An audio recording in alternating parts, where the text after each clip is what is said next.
How long have you belonged to the Massachusetts Medical Society?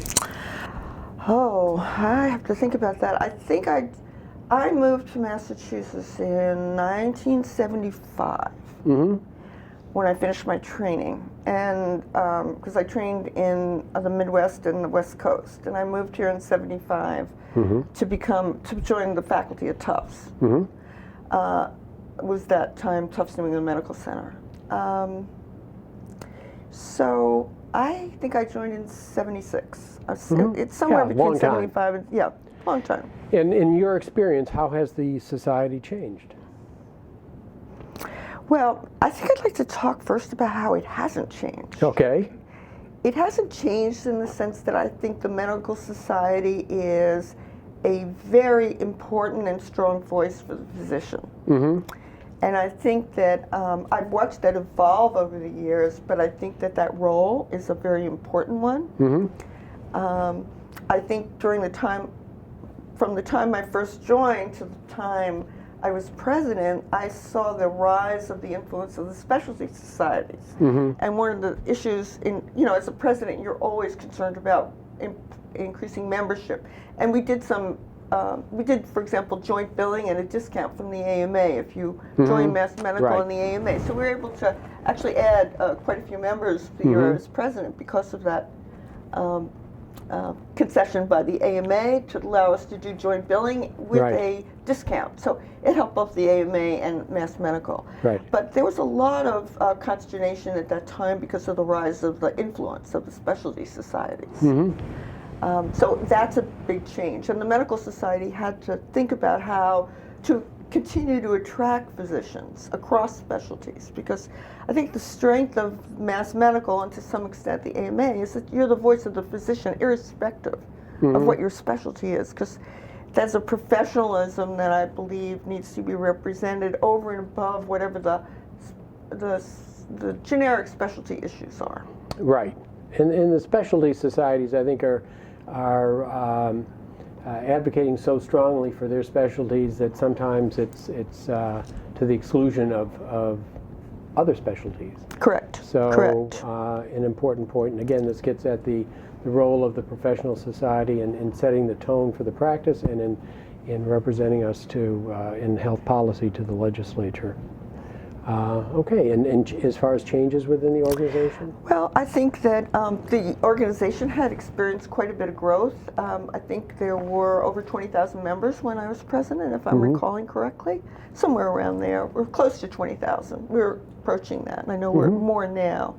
So I think the society has been very successful. I saw the society adapt and help doctors embrace digital technology. So for example, not necessarily during my presidency, but the time I was an officer, the Medical Society provided free email addresses and access to email, and really helped doctors, including myself, get comfortable with really a major tool for the 21st century.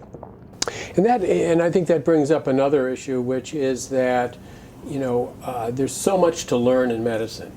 And the intense education occurs at the beginning with medical school and residency, but the change that occurs in medicine doesn't stop when you get out of your residency.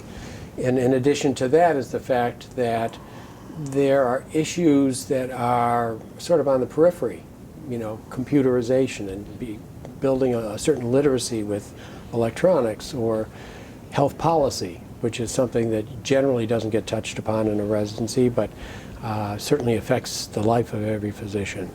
So the society has played a big role in that, as well as continuing medical education and in various general aspects. So those are excellent insights. Any other thoughts regarding the medical society and how it's evolved?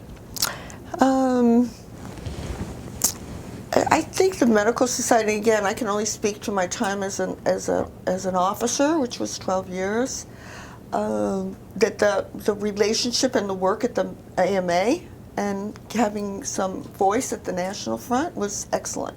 And Massachusetts being a very unique state in many ways, and Mass Medical being a unique medical society, both being the oldest and probably one of the richest medical societies in the country, really spent a lot of effort introducing and discussing issues and policy issues and issues of concern with our own congressional delegation. So I think that was a very important role of the medical society, both past when I was president and continues to this day. So I think it's an important strength that MMS can provide.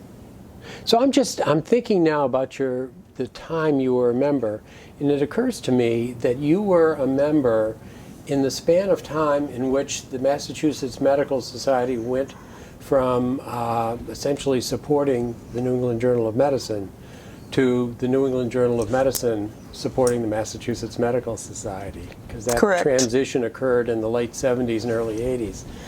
Did you feel a difference in the tone or the capacity of the society in any way and during that span of time? You know, that's an excellent point. And yes, I did. I think that once the journal started to produce a significant amount of revenue for the society was in the enviable position that, thank you, that it could offer far more benefits. So, for example, email addresses and promoting digitalization, computerization.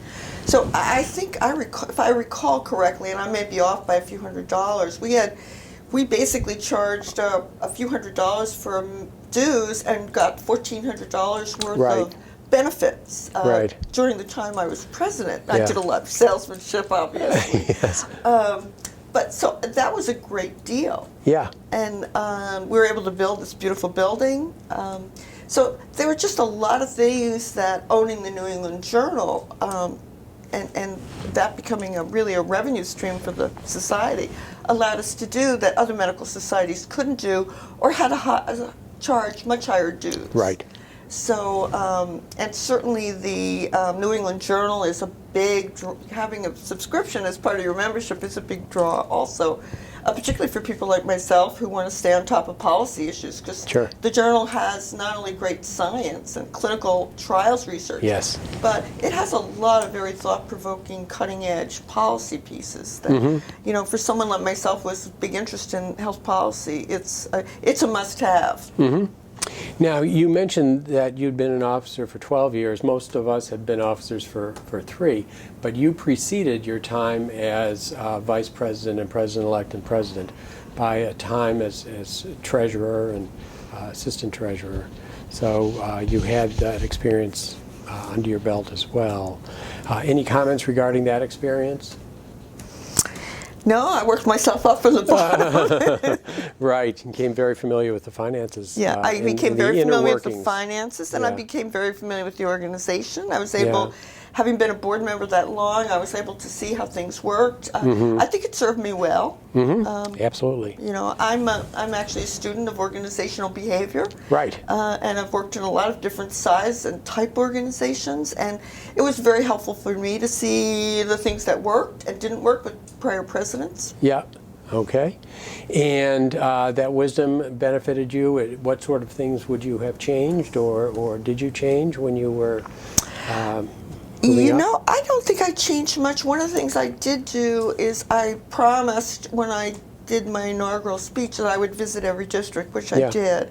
And I think that it's important as a leader to keep you in touch with the grassroots. Yep. So that was something, I can't say it was easy. It was time-wise challenging. A lot of driving, but I'm glad I did it, and I think it helped. I think that reaching out to everyone is very helpful for the society to do. Gives you some perspective.